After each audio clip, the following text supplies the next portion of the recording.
Good morning, students. I hope all you are fine at your home. जिला students ने roll number नहीं mention किए हुए हो अपने रोल नंबर मेंशन करन जी जिਵੇਂ ਗਗਨਦੀਪ ਸਿੰਘ ਰੋਲ ਨੰਬਰ 40 ਬੱਚੇ ਤੁਹਾਡੀ ਪਹਿਲਾ ਕਲਾਸ ਸੀ ਤੁਸੀਂ ਪਹਿਲਾ ਕਲਾਸ ਲਗਾਈ ਹੈਗੀ ਜੇ ਤੁਸੀਂ ਪਹਿਲਾ ਕਲਾਸ ਲਗਾਈ ਸੀਗੀ ਮੈਂ ਅਟੈਂਡੈਂਸ ਤੁਹਾਡੀ ਚੈੱਕ ਕਰ ਲੈਣਾ ਤੁਸੀਂ ਇਹ ਕਲਾਸ ਆਪਣੀ ਬੰਦ ਕਰ ਤਾਂ ਕਿ ਬਾਕੀ ਦੇ ਸਟੂਡੈਂਟਸ ਨੂੰ ਮੌਕਾ ਮਿਲ ਸਕੇ ਹਰ ਇੱਕ ਸਟੂਡੈਂਟ ਨੇ ਕਲਾਸ ਲਗਾਉਣੀ ਹੈ ਇਸੇ ਕਰਕੇ ਦੋ ਗਰੁੱਪ ਦੇ ਵਿੱਚ ਕੀ ਹੈ ਜਿਹੜੀ ਸਾਨੂੰ ਇਹ ਕਲਾਸ ਹੈ ਡਿਵਾਈਡ ਕਰਨੀ ਪਈ ਹੈ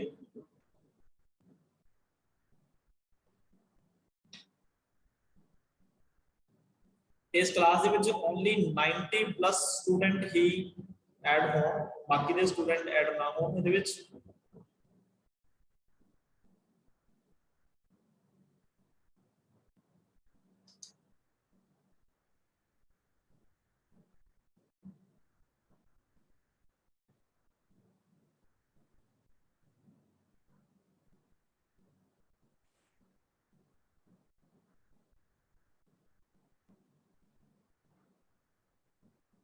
हाँ जी तो असं पहला अटेंडेंस ले लेते जी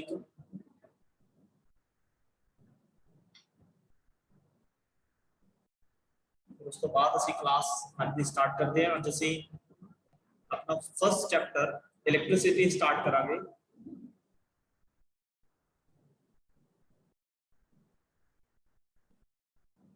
जो बच्चे तुहानू मेरी आवाज प्रॉपर सुनाई दे रही है तो मैनू एक यस का मैसेज सेंड कर दो सो दैट मैनू पता लग सके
हेलो हाँ जी बच्चे आवाज आ रही है जी प्रॉपर मेरी दोबारा हम तो देखो आवाज बिल्कुल सही आ रही है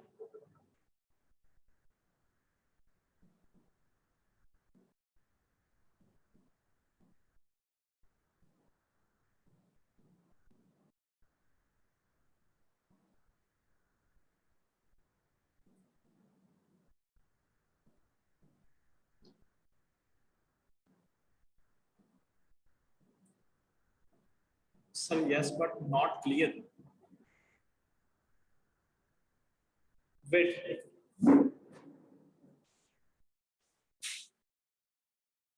मैं फैन ऑफ करते हूं देखो हुण आवाज आ रही है सबको क्लियरली आवाज सुनाई दे रही है हम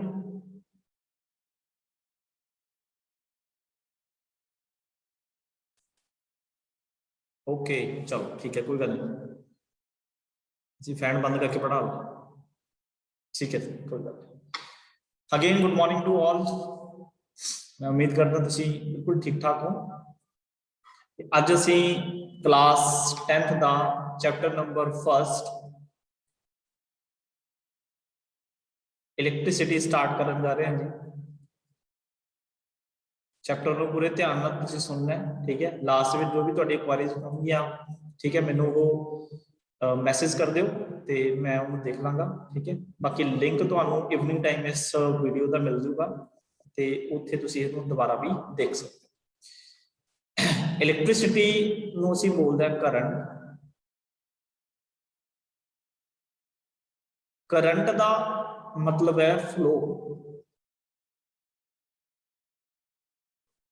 जिमें एग्जाम्पल तौर पर असं समझिए मैं तुहानू कहा वाटर पानी है ना तो वाटर एक स्पैसीफाइड नहीं है स्पैसीफाइड वर्ड नहीं है मतलब मैनू इथों ये स्पैसीफाई नहीं हो रहा कि मैं चलते पानी की गल कर रहा या मैं रुके हुए पानी की गल कर रहा अगर मैं कहा स्टिल वाटर तो मतलब ये गल क्लीयर होंगी है भी खड़े पानी की गल हो रही है अगर मैं कहा करंट वाटर जब वाटर करंट मैं बोला है ना दैट मीनस चलते पानी की गल हो रही है तो बच्चे जो वाटर करंट बोलोगे ना दिमाग के विच आऊगा कि वाटर फ्लो कर रहा है as it is electricity chapter के भी करंट का मतलब है flow of charges flow of charges इस इलैक्ट्रिसिटी चैप्टर को पढ़ने तो पहला असी जो पढ़ना है वो है बच्चे जो लेट आते हैं ना बस लास्ट बार इन्होंने एंटर कर रहे हैं इस तो बाद इन्होंने एंट्री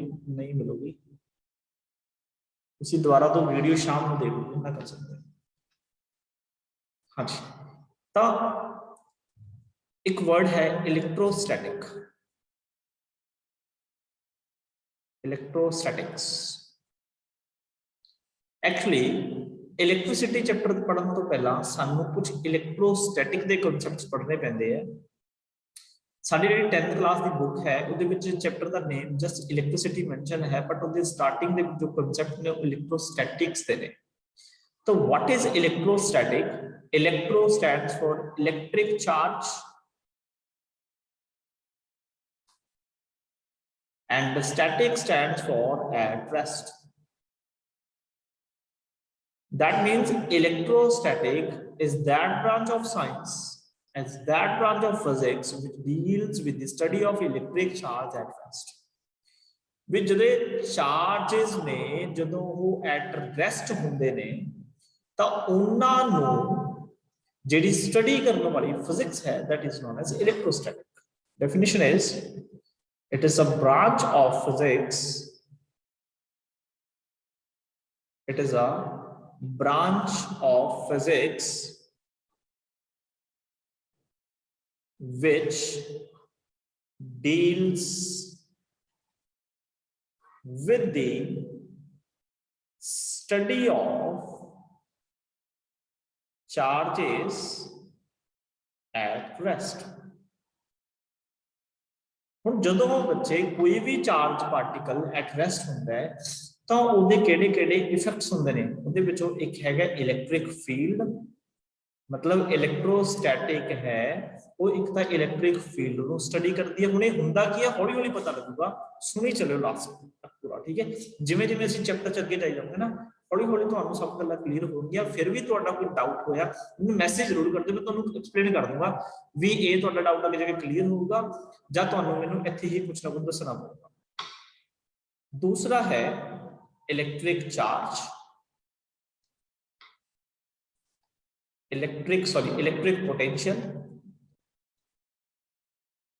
इलेक्ट्रिक पोटेंशियल थर्ड है जी इलेक्ट्रिक पोटेंशियल एनर्जी जिन्हों इलेक्ट्रोस्टैटिक पोटेंशियल एनर्जी भी असी बोलते हैं मतलब जी इलेक्ट्रोस्टैटिक है ना वो इन्ना जी मेन तीन जिहड़े की है कंसैप्ट ने इन्हों स्टडी करने में हेल्प करते ठीक है जी okay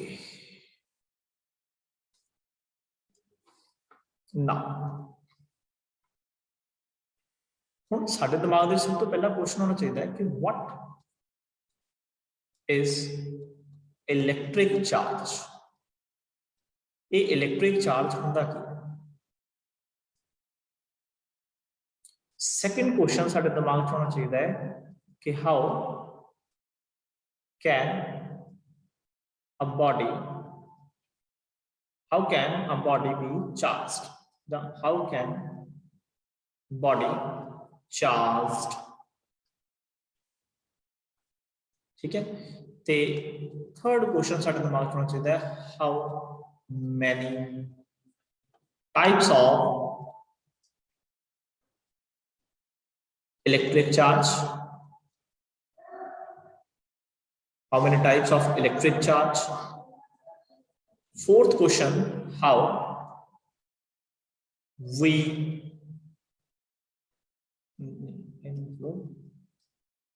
what are the methods, what are the methods with the help of which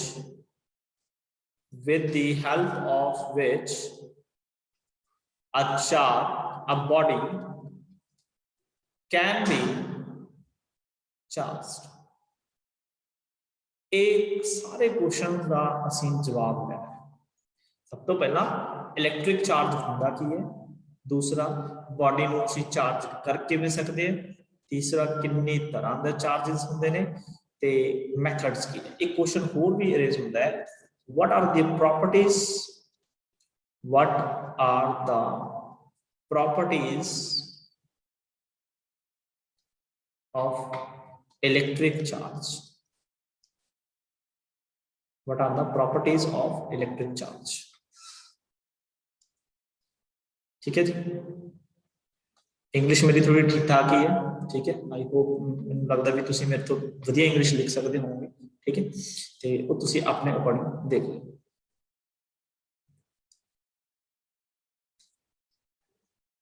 concept दे विच कोई दिक्कत नहीं, इन्नी गंदी नहीं। नेक्स्ट सब तो पहला जे असीं गल करिए electric charge. Electric charge, electric charge की है बच्चे, it is a fundamental property, it is a fundamental property of matter और ऑब्जेक्ट। जब बॉडी कह सकते हैं क्योंकि हर चीज मैटर भी बड़ा है। It is a fundamental property of matter और object with the help of which it can attract or repel another body। Electric charge कहते हो फंडामेंटल मतलब बेसिक प्रॉपर्टी है मैटर दी या किसी ऑब्जेक्ट दी, जिदे करके एक बॉडी दूसरी बॉडी को ज्यादा अट्रैक्ट करती है या रिपेल करती है। ये डेफिनेशन है जी इलेक्ट्रिक चार्ज, ठीक है। जिवें तुसी अक्सर देखा होगा कि जिहड़ा तुहाडे कोल कॉम होंदा ना, कंघा जिहनूं असीं वाल बोलण वास्ते यूज करते हैं ना, उहनूं जदों तुसी की है ऐदा वाल तुसी अपने जिहड़े कि हेयर्स ने है ना, उहनूं जदों हेयर अपने की वाउणे हो उस कंघे दे नाल, तो तुसी देखियो कई बार उहदे वल ना अट्रैक्ट हो जाते हैं, कदे ऑब्जर्व करके देखियो, ठीक है। वो क्यों है? क्योंकि वो चार्ज हो जाता है, ठीक है। ਜਾਂ ਜੇ ਤੁਸੀਂ ਕਦੇ ਸਕੇਲ ਨੂੰ ਕਦੇ ਇਦਾਂ ਕੀ ਕਿਸੇ ਮਤਲਬ ਕਲੋਥ ਦੇ ਨਾਲ ਰਬ ਕੀਤਾ ਹੋਊਗਾ, ਰਬ ਕਰਨ ਤੋਂ ਬਾਅਦ ਤੁਸੀਂ ਕੀ ਹੈ ਜਿਹੜੇ ਸਮਾਲ ਪੀਸਿਸ ਨੇ ਜਿਹੜੇ ਪੇਪਰ ਦੇ, ਉਹਨਾਂ ਨੂੰ ਟੇਬਲ ਤੇ ਰੱਖ ਦਿਓ, ਤੁਸੀਂ ਉਹਦੇ ਵੱਲ ਸਕੇਲ ਲੈ ਕੇ ਜਾਓ, ਤੁਸੀਂ ਦੇਖਿਓ ਉਹ ਪੇਪਰ ਕੀ ਹੈ, ਜਿਹੜੇ ਛੋਟੇ ਛੋਟੇ ਸਮਾਲ ਪੀਸਿਸ ਆਫ ਪੇਪਰ ਹੋਣਗੇ ਉਹ ਸਕੇਲ ਵੱਲ ਅਟਰੈਕਟ ਹੋ ਜਾਣਗੇ, ठीक है। किसी दो चार्ज बॉडी जिवें तुसीं मैगनेट का केस पढ़िया ना, मैगनेट का देखिया होगा भी मैगनेट दा एक पोल दूसरे पोल को अट्रैक्ट भी करता है, रिपेल भी करता है। As it is electric charge भी सेम है, वो भी प्रॉपर्टी दोनों शो करते हैं, अट्रैक्शन की भी रिपल्शन की भी। इलेक्ट्रिक चार्ज भी अट्रैक्ट भी कर सकता है ते रिपेल भी कर सकता है। ओके, ये हो गया अपना क्वेश्चन नंबर 1। दूसरा, छोटी क्लासां दे विच भी तुसीं एक चीज पढ़ते हुंदे सीगे कि एक गिलास की रॉड है, ठीक है, उत्ते मान लो पॉजिटिव चार्ज है, ते एक आई थिंक 7th क्लास तुसीं पढ़दे सीगे, एक सिल्क दा क्लॉथ है, ਉੱਥੇ ਤੁਹਾਨੂੰ ਕਹਿ ਦਾਂਗੇ ਵੀ ਨੈਗੇਟਿਵ ਚਾਰਜ ਹੈ, ਤਾਂ ਜਦੋਂ ਤੁਸੀਂ ਇਹਨਾਂ ਦੋਨਾਂ ਨੂੰ ਨੇੜੇ ਲੈ ਕੇ ਜਾਓਗੇ ਤਾਂ ਇਹਦੇ ਵਿੱਚ ਕੀ ਹੁੰਦੀ ਸੀ, ਇਹਦੇ ਵਿੱਚ ਹੁੰਦੀ ਸੀ ਅਟਰੈਕਸ਼ਨ, ਸਟਿਕ ਹੋ ਜਾਣਗੇ ਆਪਸ ਦੇ ਵਿੱਚ। ਜੇ ਤੁਸੀਂ ਇੱਕ ਪੋਜ਼ਿਟਿਵ ਚਾਰਜ ਗਲਾਸ ਰॉड ਨੂੰ ਕਿਸੇ ਅਨਦਰ ਪੋਜ਼ਿਟਿਵ ਚਾਰਜ ਗਲਾਸ ਰॉड ਦੇ ਨੇੜੇ ਲੈ ਕੇ ਜਾਓ ਤਾਂ ਅਸੀਂ ਦੇਖਦੇ ਹਾਂ ਇੱਥੇ ਰਿਪਲਸ਼ਨ। ਤਾਂ ਅਸੀਂ ਇਹ ਵੀ ਸਟੱਡੀ ਕਰਾਂਗੇ ਵੀ ਪੋਜ਼ਿਟਿਵ ਚਾਰਜ ਕਿਸੇ ਬੋਡੀ ਤੇ ਆਊਗਾ ਕਦੋਂ, ਨੈਗੇਟਿਵ ਚਾਰਜ ਕਦੋਂ ਆਊਗਾ। ਦੇਖੋ ਆਪਣਾ ਸੈਕੰਡ ਕੁਐਸਚਨ ਕੀ ਸੀਗਾ, ਇਹ ਤਾਂ ਹੈਗਾ how can a body charge. ਤਾਂ ਆਪਾਂ ਇਹਦੇ ਤੇ ਚੱਲਦੇ ਹਾਂ ਹੁਣ ਕਿ ਬੋਡੀ ਨੂੰ ਚਾਰਜ ਕਿਵੇਂ ਕਰਨਾ, ਜਾਂ ਕਦੋਂ ਅਸੀਂ ਕਹਾਂਗੇ ਕਿ ਬੋਡੀ ਚਾਰਜ ਹੋ। ਤਾਂ ਦੇਖੋ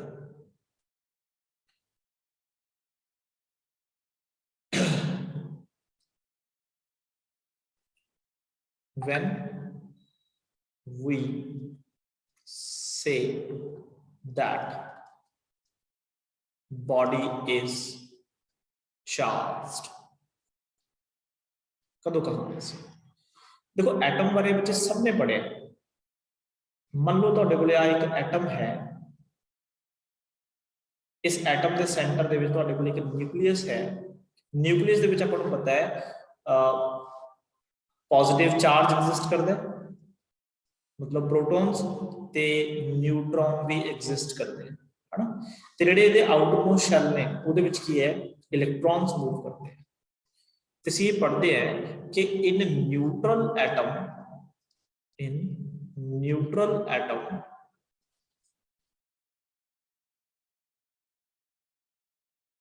number of protons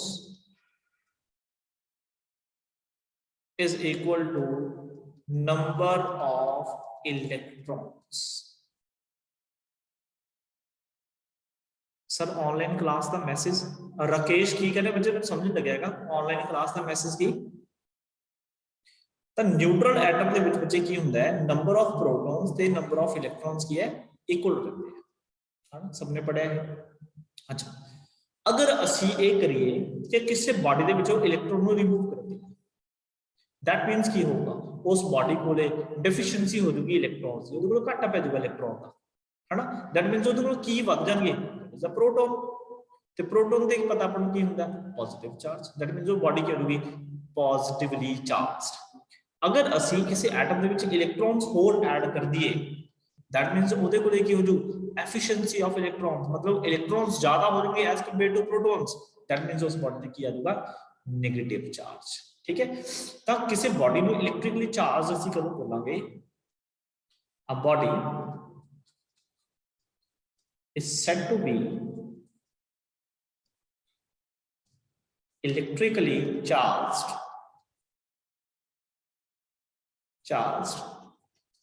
if number of electrons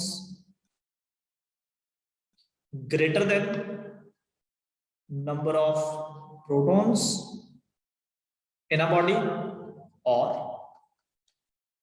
number of protons greater than हो जाए number of electrons। ठीक है, जो number of electrons ज्यादा होंगे ने फिर इसमें बोलते हैं efficiency of electrons in a body, efficiency of electrons in a body। ते जो नंबर ऑफ इलेक्ट्रॉन्स घट हो जाए इन्हें बोलते हैं deficiency of electrons in a body.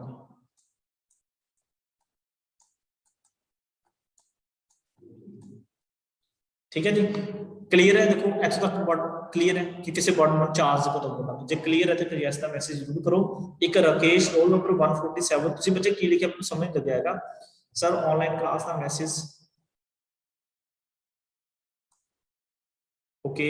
नवकरण Singh कह रहे हैं यस सर समझ लग गया। ओके, बाकी दे स्टूडेंट्स भी रिप्लाई करो, अगर किसी को कोई प्रॉब्लम है तो वो भी दस दो, मैं क्लियर कर दूं। Okay, Radhika Mittal yes sir. Okay, Lovepreet yes, Muskan, Navisha okay, ठीक है जी। चलो इन्हों एक एग्जांपल में आप और समझते हैं। सपोज ये तुहाडे कोल एक बॉडी है, ठीक है जी। इस बॉडी के 100 प्रोटॉन ने ਤੇ 100 ਹੀ ਇਲੈਕਟ੍ਰੋਨ ਨੇ। ठीक है, दैट मीन्स इतने 100 प्रोटॉन का पॉजिटिव चार्ज है, 100 इलेक्ट्रॉन का नेगेटिव चार्ज। एक जरूर ध्यान रखियो, एक प्रोटॉन से जो चार्ज है वो 1.6 × 10⁻⁻19 कूलम होता है, ते एक इलेक्ट्रॉन से जो चार्ज है दैट इज -1.6 × 10⁻⁻19 कूलम होता है। ठीक है जी, कूलम इज ऐसे यूनिट ऑफ इलेक्ट्रिक चार्ज। आप आगे जाके भी गल करांगे। असीं की कीता, इस बॉडी ते वर्क कीता, इनू एनर्जी दी, इस एनर्जी देने के नाल आपां इहदे विचों 10 इलैक्ट्रॉन ने जिहड़े वो इजैक्ट कर लए। मैं एक एग्जांपल दे के समझा रहा ताकि तुहाडे दिमाग दे विच एक इमेज बन जाए। तां बच्चे एक्चुअली होया कि इस बॉडी कोले 100 दा प्रोटॉन ने, देखो 10 इलैक्ट्रॉन तुसीं बाहर कढ ले, दैट मीन्स घाटा पै गया ना इलैक्ट्रॉन दा, डेफिशिएंसी हो गई। किन्ने रह गए? -90 इलैक्ट्रॉन। तो बच्चे जे असीं इहनूं ऐड करिए, देखो 100 तो साडे कोले प्रोटॉन ने, 90 साडे कोले इलैक्ट्रॉन ने, तो बचिया की बचूगा साडे कोले +10। दैट मीन्स इस बॉडी ते पॉजिटिव चार्ज आ, बॉडी ते केड़ा चार्ज आ गया? +10 का पॉजिटिव चार्ज आ गया।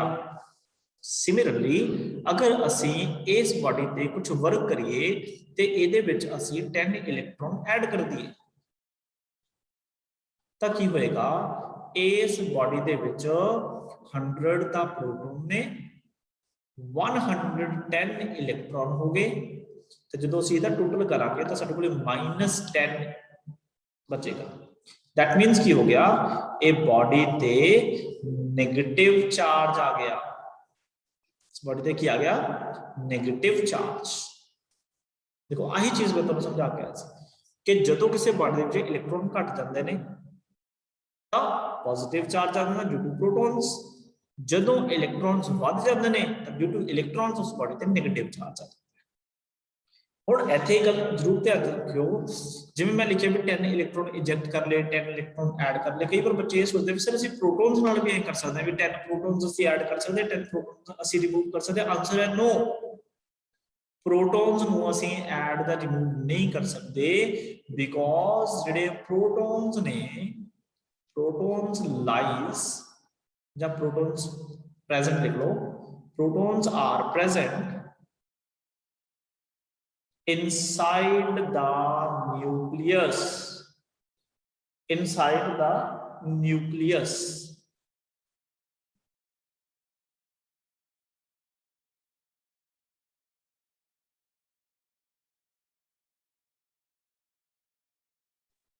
ठीक है जी, protons are present inside the nucleus, ते न्यूक्लियस दे विच इस तरीके नाल जिहड़े चार्जेस ने मूव नहीं कर सकते, बाहर नहीं आ सकते। ठीक है, इलैक्ट्रॉन्स क्यों आ जाते हैं? क्योंकि इलैक्ट्रॉन्स आउटर मोस्ट शेल दे विच लाई करते हैं।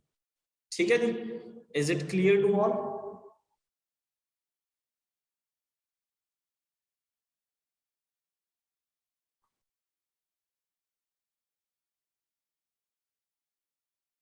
ओके ठीक है जी, नेक्स्ट। ठीक है जी। अच्छा, अजकल तुम ना फेसबुक वगैरह ते बड़ा सुनते होंगे कि करंट लगता है जी, है ना, जो किसी मैटैलिक बॉडी में टच करते हैं तो उधर जो सारा कारण है ना वो आप इस चैप्टर च समझांगे, तो तुहानूं पता लगेगा भी इवें क्यों होता है। ठीक है जी, तो देखो आप क्वेश्चन लिखे सीगे, पहला क्वेश्चन लिखा सीगा what is electric charge, clear हो गया। How can a body is charged, I think how can आप मैथड्स इत्थे लिखते, इत्थे मैं क्वेश्चन जिहड़ा लिखा ना वो लिखो ज्यादा बेटर होगा कि when we set a body is charged. ठीक है, क्योंकि ये क्वेश्चन ना ऑलरेडी मैं इत्थे लिखता सी, बट आप the methods with the help of which body can be charged. Third हैगा how many types of electric charge, electric charge कितने तरह का हो सकता है। देखो दो तरह तरीके का सानू पता लग गया, जिहड़े चार्जेस दी टाइप्स ने, चार्जेस कोई एक पॉजिटिव हुंदा है एक नेगेटिव। हुण बुक बारे कई बार न्यूट्रल नु भी टाइप दसदे, neutral is not a type, basically दो चार्जेस। ठीक है, लिखना तुसीं लिख सकते हो, गलत नहीं हैगा, बट बेसिकली दो चार्जेस ने, पॉजिटिव ते नेगेटिव। जदों कोई चार्ज ही नहीं हैगा फिर वो टाइप की हुई, वो तो इलैक्ट्रिकली न्यूट्रल ही है। तो पॉजिटिव चार्ज की डेफिनेशन तुहानूं पता लग गई, जदों उहदे विच डेफिशिएंसी होएगी इलैक्ट्रॉन दी, नेगेटिव चार्ज की जदों उहदे विच एफिशिएंसी होएगी इलैक्ट्रॉन्स दी। उस तो बाद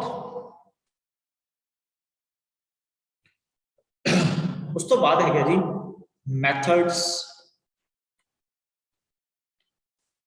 of charging a body।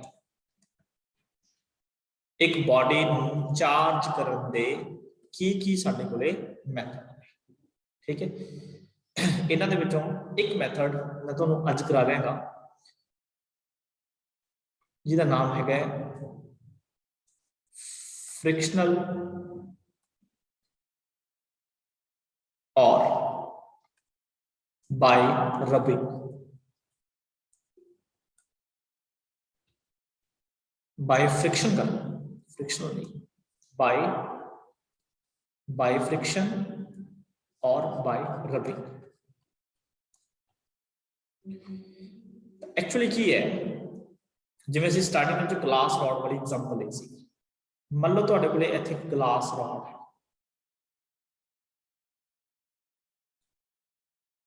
Glass rod, ठीक है जी। ते एक तुहाडे कोले हैगा सिल्क वूल, सिल्क दा क्लॉथ है तुहाडे कोले लाइक दिस, सिल्क, ठीक है जी, क्लॉथ है सिल्क।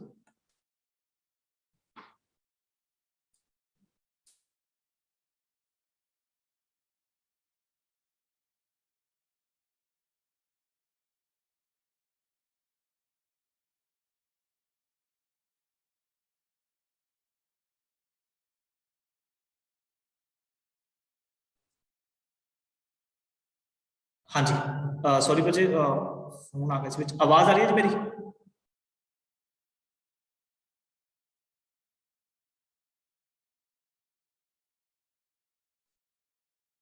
बच्चे आवाज आ रही है थोड़ी? ओके ठीक है। तो आप गल कर रहे थे, देखो एक है ग्लास रॉड, एक है सिल्क का क्लॉथ। हुण असी ना की करना है, इन्हां नूं आपस रब करना है। देखो मैं इत्थे एनीमेशन ना बना सकदा ना, मैं बस एक इमेजिनेशन बना सकदा। बाकी तुसीं YouTube ते मैं तुहानूं कदी वीडियो दा लिंक शेयर कर दूंगा एनीमेटेड दा, तुसीं ओह भी देखिओ। पहले आप एक सिंपल जी एग्जांपल लेंगे। देखो तुहाडे दो हैंड ने, दो हैंड्स तुहाडे कोल हैगे, तुसीं इन्हां हैंड्स नूं ना इदां रब करके देखो। जो तुसीं इहनूं रब करोगे तो तुसीं देखो इहदे विच हीट पैदा होनी है। सबने ट्राई किया होना, जो नहीं ट्राई किया हुण तक देख लो, तुसीं याद करो सर्दी के मौसम दे विच इदां करदे है ना, गर्मी वास्ते। तो एक्चुअल की हो रहा है भी जो असीं एक हैंड दे नाल दूसरे हैंड नूं रब करदे हैं तो हीट एनर्जी पैदा होती है, हीट एनर्जी पैदा होती है। एज इट इज जो तुसीं दो किसी मटीरियल्स किसी भी टाइप के मटीरियल्स नूं रब करोगे तो उत्थे भी हीटिंग इफेक्ट होता है, दैट मीनस एनर्जी पैदा होती है। तो एनर्जी दे नाल होएगा कि वो चीज समझो। एक तुसीं पढ़िया concept ionization energy. Ionization energy दे विच असीं की पढ़िया सीगा, केमिस्ट्री तुसीं पढ़िया होया ना, minimum amount of energy required to eject electron from the outermost shell of atom। यही पढ़ते हो। एक बच्चे होता है वर्क फंक्शन, वर्क फंक्शन ये भी इंपॉर्टेंट है, भी मैं लिखा देना है। इन लिखना सी फाई नॉट बनाना, सिंबल है फाई, जेड़ा ए पाया ना इन्हें बोलते हैं एफ आई, फाई। जेडी जीरो पाई है उन्हें बोलते हैं नॉट, इन्हें बोलते हैं फाई नॉट। ए भी की है minimum amount of energy required to eject electron from the metal surface. Minimum energy required to eject electron from metal surface। देखो पीरियोडिक टेबल बारे तो सबको पता है ना, पीरियोडिक टेबल में सब तो पहला अल्कली मेटल्स होते हैं, फिर असं जो लैफ्ट टू राइट करते हैं तो नॉन मेटल्स होते हैं, है ना, फिर अगे जाके नोबल गैसेस आ जाती हैं। जेडे अल्कली मेटल्स ने बच्चे इनका साइज बड़ा होता है, ਲਾਰਜ ਸਾਈਜ਼ ਹੁੰਦਾ ਤੇ ਇਹਨਾਂ ਦੀ ਆਇਓਨਾਈਜ਼ੇਸ਼ਨ એનર્ਜੀ ਬਹੁਤ ਘੱਟ ਹੁੰਦੀ ਹੈ ਤੇ ਇਹਨਾਂ ਦਾ ਵਰਕ ਫੰਕਸ਼ਨ ਬਹੁਤ ਘੱਟ ਹੁੰਦਾ, ਮਤਲਬ ਤੁਸੀਂ ਥੋੜੀ ਜਿਹੀ એનર્ਜੀ ਦਿਓ ਨਾਲ ਦੇ ਨਾਲ ਇਲੈਕਟ੍ਰੋਨ ਕੀ ਕਰ ਦਿੰਦੇ ਨੇ, ਇਹ ਲੂਜ਼ ਕਰ ਦਿੰਦੇ। ਆਪਾਂ ਪੜ੍ਹਦੇ ਨਾ ਇਹ ਘੱਟ ਇਲੈਕਟ੍ਰੋਨ ਨੈਗੇਟਿਵ ਹੁੰਦੇ ਨੇ, ਜ਼ਿਆਦਾਤਰ ਇਹ ਕਿਵੇਂ ਇਲੈਕਟ੍ਰੋ ਪੋਜ਼ਿਟਿਵ, ਮਤਲਬ ਇਲੈਕਟ੍ਰੋਨ ਨੂੰ ਰਿਮੂਵ ਕਰਨ ਦੇ ਵਿੱਚ ਬਿਲੀਵ ਕਰਦੇ ਵੀ ਯਾਰ ਇਲੈਕਟ੍ਰੋਨ ਰਿਮੂਵ ਹੋ ਜੇ ਤੇ ਅਸੀਂ ਸਟੇਬਲ ਹੋ ਜਾਈਏ, ਹਨਾ। ਤੇ ਕਈ ਹੁੰਦੇ ਨੇ ਜਿੰਨਾ ਜਿਹੜੇ ਕਿ ਜ਼ਿਆਦਾ ਇਲੈਕਟ੍ਰੋਨ ਨੂੰ ਗੇਨ ਕਰਨਾ ਪਸੰਦ ਕਰਦੇ ਆ, ਤਾਂ ਉਹ ਚੀਜ਼ਾਂ ਡਿਪੈਂਡ ਕਰਦੀਆਂ ਨੇ ਆਇਓਨਾਈਜ਼ੇਸ਼ਨ એનર્ਜੀ ਤੇ ਵਰਕ ਫੰਕਸ਼ਨ ਤੇ। ਹੁਣ ਇਹਦੀਆਂ ਅਲੱਗ-ਅਲੱਗ ਵੈਲਿਊਜ਼ ਤੁਹਾਨੂੰ ਕੀ ਹੈ ਤੁਹਾਡੀ ਬੁੱਕ ਦੇ ਵਿੱਚ ਤੁਹਾਨੂੰ ਮਿਲ ਜਾਣਗੀਆਂ, ਨਹੀਂ ਤੁਸੀਂ ਇੰਟਰਨੈਟ ਤੇ ਫਾਈਂਡ ਕਰ ਲਿਓ। ਹਰ ਇੱਕ ਮਟੀਰੀਅਲ ਦੀ ਨਾ ਇੱਕ ਪਾਰਟਿਕੂਲਰ ਵਰਕ ਫੰਕਸ਼ਨ ਦੀ ਵੈਲਿਊ ਫਿਕਸ ਹੈ, ਵਿਧੀ ਇੰਨੀ ਹੈ। ਜਿਵੇਂ ਤੁਹਾਨੂੰ ਮੈਂ ਗੱਲ ਕਰਾਂ ਸੀਜ਼ੀਅਮ ਦੀ ਐਗਜ਼ਾਮਪਲ ਆਪਾਂ ਲੈਣਾ, ਸੀਜ਼ੀਅਮ ਇਹਦੀ ਜਿਹੜੀ ਵਰਕ ਫੰਕਸ਼ਨ ਦੀ ਵੈਲਿਊ ਬੱਚੇ ਹੋਏਗੀ 2.14 ਇਲੈਕਟ੍ਰੋਨ ਵੋਲਟ, 2.14 ਇਲੈਕਟ੍ਰੋਨ ਵੋਲਟ। ਹੁਣ ਜਿਹੜਾ 2.14 ਇਲੈਕਟ੍ਰੋਨ ਵੋਲਟ ਕੀ ਹੈ, ਇਲੈਕਟ੍ਰੋਨ ਦਾ ਮਤਲਬ ਹੈ 1.6 into 10 ਦੀ ਪਾਵਰ -90, ਇਹ ਜਾਊਲ ਚ ਬਣ ਲਓ, ਮਤਲਬ 2.4 ਇਲੈਕਟ੍ਰੋਨ ਵੋਲਟ ਇੰਨੇ ਜਾਊਲ ਦੇ ਬਰਾਬਰ એનર્ਜੀ ਹੈ, ਠੀਕ ਹੈ। ਇੰਨੀ એનર્ਜੀ ਇਹਨੂੰ ਚਾਹੀਦੀ ਹੈ, ਇਹ ਮਿਨੀਮਮ એનર્ਜੀ ਹੁੰਦੀ ਹੈ। ਐਵੇਂ ਤੁਹਾਨੂੰ ਡਿਫਰੈਂਟ ਸੋਡੀਅਮ ਵਾਸਤੇ ਕਿੰਨੀ ਹੁੰਦੀ ਹੈ, ਠੀਕ ਹੈ, ਹੋਰ ਕਿਸੇ ਮਟੀਰੀਅਲ ਵਾਸਤੇ ਕਿੰਨੀ, ਸਾਨੂੰ ਸਭ ਪਤਾ ਲੱਗ ਜਾਊਗਾ, ਠੀਕ ਹੈ। ਤੁਸੀਂ ਅੱਜ ਗੂਗਲ ਤੇ ਜਾ ਕੇ ਲਿਸਟ ਭਰ ਦਿਓ work function of that material, ਠੀਕ ਹੈ। ਐਜ਼ ਇਟ ਇਜ਼ ਤੁਹਾਨੂੰ ਵਰਕ ਫੰਕਸ਼ਨ ਪਤਾ ਲੱਗੂਗਾ, ਤੁਸੀਂ ਜਦੋਂ ਇੰਟਰਨੈਟ ਤੇ ਸਰਚ ਕਰੋਗੇ, ਤੁਸੀਂ ਵਰਕ ਫੰਕਸ਼ਨ ਸਰਚ ਕਰਨਾ ਗਲਾਸ ਰੋਡ ਦਾ ਕਿੰਨਾ ਹੁੰਦਾ ਹੈ, ਸਿਲਕ ਕਲੌਥ ਦਾ ਕਿੰਨਾ ਹੁੰਦਾ ਹੈ। ਵਰਕ ਫੰਕਸ਼ਨ ਗਲਾਸ ਰੋਡ ਦਾ ਕਿੰਨਾ ਹੁੰਦਾ ਹੈ, ਸਿਲਕ ਕਲੌਥ ਦਾ ਕਿੰਨਾ ਹੁੰਦਾ ਹੈ, ਤਾਂ ਤੁਸੀਂ ਉੱਥੇ ਫਾਈਂਡ ਕਰੋਗੇ ਕਿ ਜਿਹੜਾ ਵਰਕ ਫੰਕਸ਼ਨ ਹੈ ਨਾ ਗਲਾਸ ਦਾ ਉਹ ਘੱਟ ਹੈ, ਕਿਹਦੇ ਨਾਲੋਂ, ਸਿਲਕ ਦੇ ਨਾਲ।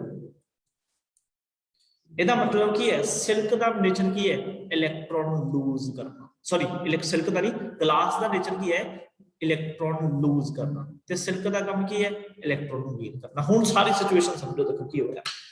ਜਦੋਂ ਅਸੀਂ ਗਲਾਸ ਰੋਡ ਨੂੰ ਸਿਲਕ ਦੇ ਨਾਲ ਰਬ ਕਰਾਂਗੇ ਲਾਈਕ ਦਿਸ, ਮਤਲਬ ਸਪੋਜ਼ ਆ ਸਿਲਕ ਆ ਗਲਾਸ ਰੋਡ, ਆ ਫॉर ਐਗਜ਼ਾਮਪਲ ਆ ਗਲਾਸ, ਜਦੋਂ ਬੱਚੇ ਮੈਂ ਇਹਨੂੰ ਰਬ ਕਰੂੰਗਾ ਨਾ ਤਾਂ ਹੀਟ ਪੈਦਾ ਹੋਊਗੀ, ਹੀਟ ਮਤਲਬ એનર્ਜੀ। ਗਲਾਸ ਰੋਡ ਦੇ ਜਿਹੜੇ ਇਲੈਕਟ੍ਰੋਨਸ ਨੇ ਉਹ એનર્ਜੀ ਗੇਨ ਕਰਨਗੇ, ਗੇਨ ਕਰਕੇ ਇਜੈਕਟ ਹੋਣਗੇ, ਇਜੈਕਟ ਹੋ ਕੇ ਕਿਹਦੇ ਚ ਜਾਣਗੇ, ਸਿਲਕ ਦੇ ਵਿੱਚ। ਹੁਣ ਇਹਦਾ ਮਤਲਬ ਇੱਕ ਦੇ ਵਿੱਚ ਕੀ ਇਲੈਕਟ੍ਰੋਨ ਘਟ ਜਾਣਗੇ, ਇੱਕ ਦੇ ਵਿੱਚ ਇਲੈਕਟ੍ਰੋਨ ਵੱਧ ਜਾਣਗੇ, ਜਿਹ ਚ ਵਧੂਗਾ ਉਹ ਨੈਗੇਟਿਵ ਚਾਰਜ ਹੋ ਜਾਊਗਾ, ਜਿਹ ਚ ਘਟਣਗੇ ਉਹ ਪੋਜ਼ਿਟਿਵ ਚਾਰਜ। ਹੁਣ ਸਾਰੀ ਐਗਜ਼ਾਮਪਲ ਨੂੰ ਮੈਂ ਇੱਥੇ ਸਮਝਾ ਰਿਹਾ, ਧਿਆਨ ਨਾਲ। ਸਟਾਰਟਿੰਗ ਦੇ ਵਿੱਚ ਆਪਾਂ ਮੰਨ ਕੇ ਚੱਲਦੇ ਆ ਵੀ ਗਲਾਸ ਜਿਹੜੀ ਰੋਡ ਹੈ ਉਹਦੇ ਕੋਲੇ 100 ਪ੍ਰੋਟੋਨ ਨੇ, ਐਗਜ਼ਾਮਪਲ ਲੈ ਰਿਹਾ ਮੈਂ, ਠੀਕ ਹੈ, 100 ਹੀ ਇਲੈਕਟ੍ਰੋਨ, that means ਇਹ ਇਲੈਕਟ੍ਰਿਕਲੀ ਨਿਊਟਰਲ। ਇਹਦੇ ਵਿੱਚ ਮੰਨ ਲਓ ਵੀ ਇਹਦੇ ਕੋਲੇ 10 ਪ੍ਰੋਟੋਨ ਨੇ, 10 ਹੀ ਇਲੈਕਟ੍ਰੋਨ ਨੇ, ਇਹ ਵੀ ਇਲੈਕਟ੍ਰਿਕ ਨਿਊਟਰਲ ਹੈ। ਹੁਣ ਅਸੀਂ ਇਹਨਾਂ ਨੂੰ ਕੀ ਹੈ, ਰਬ ਕਰਨਾ ਸਟਾਰਟ ਕਰਨਾ। ਇਹ ਕੇਸ ਹੈਗਾ ਜੀ ਬਿਫੋਰ ਰਬਿੰਗ,